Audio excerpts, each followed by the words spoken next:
Hi friends, ఈరోజు మనం Morris హైడ్రాలిక్కి నోవా హైడ్రాలిక్ కంట్రోలర్ 48 వోల్ట్స్ ఎలా మాడిఫై చేయాలో చూద్దాం. కాయిల్స్ సేమ్ యాజ్ ఓమర్ లాగే ఉంటాయి. నోవా హైడ్రాలిక్ కంట్రోలర్ టెస్టింగ్ కోసం మనకి ఇక్కడ 22, 23 రావట్లే. నేను టెర్మినల్ డిజేబుల్ చేసిన, అంటే టెస్టింగ్ మోడ్లో మాత్రం చేయొచ్చు. ఆ డిజేబుల్ చేయడానికి మనకు P30లో 01 ఉంటుంది. ఇక్కడ 00 చేస్తే డిజేబుల్ అయిపోద్ది, ఓన్లీ టెస్టింగ్ మోడ్ వరకు. P30లో 00 చేస్తే యూటీఎల్ డిటిఎల్ రాకుండా కూడా మనకు అప్ నొక్కితే అప్, డౌన్ నొక్కితే డౌన్ అవుతుంది. అవి చూపి కొంచెం పైకిలో పట్టుకెట్లా అప్ నొక్కితే అప్, డౌన్ నొక్కితే డౌన్. అంటే టర్మినల్ లేకున్నా కూడా కంట్రోల్ ఆపరేట్ అవుతుంది. ఇప్పుడు ఇక్కడ చూపి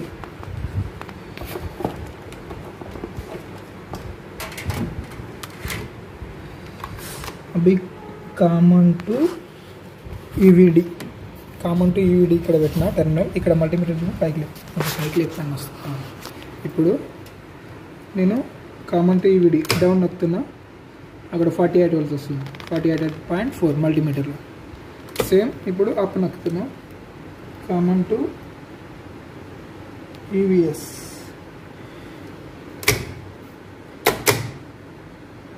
VVS 48, common to SSV 48.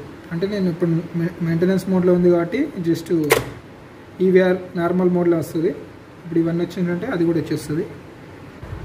Noah hydraulic testing కోసం ఇక్కడ మనకి final, landing, car landing, 18 final, 19 car, 20 landing, 21 element check field, అది అంటే కంట్రోలర్ సేఫ్టీ కోసం. కింద వచ్చేసి 29, 30 యూపీఎస్ఎల్, డిఎన్ఎస్ఎల్. వీడి వరకు వస్తే చాలు. నేను ఇక్కడ 23, 22 యూటీఎల్ డిటిఎల్ డిజేబుల్ చేసిన, ఎందుకంటే ఇక్కడ మనం అంటే షార్ట్ చేయడానికి వైర్లు ఎక్కువ అవుతాయి. జస్ట్ అక్కడ 3 ఫేస్, ఫస్ట్ 3 ఫేస్ ఒక neutral, next STP1, STP2, FL1, FL2, CGS1, CGS2, LGS1, LGS2, 24 నుంచి యూపీఎస్ఎల్, డిఎన్ఎస్ఎల్. ఈ రోజు షార్ట్ పెట్టిన. నెక్స్ట్ P నుంచి INS1. ఇక్కడ PTC call connection, UTL DTL ఇవ్వలేదు. యూటీఎల్ డిటిఎల్ ఎందుకు ఇవ్వలేదు అంటే దాన్ని డిజేబుల్ చేసే ఆప్షన్ ఒకటి ఉంటుంది. P30లో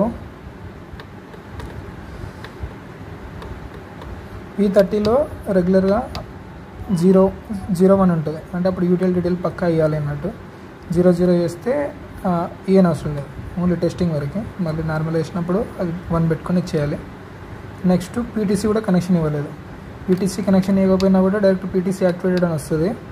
నేనేం చేసిన, P59లో 01 ఉంటుంది. 01 అంటే PTC కనెక్షన్ ఇవ్వాలి. 00 చేస్తే అది కూడా డిజేబుల్ చేసిన, ఓన్లీ టెస్టింగ్ కోసం. అంటే మనం టెస్ట్ చేసేటప్పుడు ఎక్కువ షార్ట్లు పెట్టాల్సి వస్తుందని తగ్గేనికి అట్లా చేసిన. ఇప్పుడు జస్ట్ మెయింటెనెన్స్లో అప్ నొక్కితే అప్ అవుతుంది, అప్ రిలే ఆన్ అయింది, డౌన్ నొక్కితే డౌన్ ఆన్ అవుతుంది. ఇప్పుడు నేను అప్ నొక్కుతున్నా, అప్ నొక్కినప్పుడు 48.4. అంటే రెగ్యులర్గా మన కంట్రోలర్ 110 DC ఉంటుంది కదా, దానికోసం SMPS పెట్టి 48ది వైరింగ్ కన్వర్ట్ చేసిన తర్వాత ఇది టెస్ట్ చేస్తున్నా పని చేస్తుందా లేదని. ఇప్పుడు అప్ నొక్కితే 48 వస్తుంది ఈవీఎస్కి, అంటే అప్స్లోకి. సేమ్ స్మూత్ స్టాప్ కూడా అంతే వస్తుంది ఈఎస్ఎస్కి. అప్ నొక్కుతున్నా 48 వస్తుంది. సేమ్ కామన్ నుంచి ఈవీడీకి. ఇప్పుడు డౌన్ నొక్కుతున్నా, డౌన్ నొక్కుతున్నప్పుడు డౌన్ రిలే అని అవుతుంది, 48 వస్తుంది. అంటే మన వైరింగ్ ఓకే ఉంది, 48 కన్వర్షన్ సక్సెస్ఫుల్ అయ్యింది. Okay, stop. వీడియో నచ్చితే లైక్ చేయండి, మన ఛానల్కి సబ్స్క్రైబ్ చేయండి. Thank you for watching.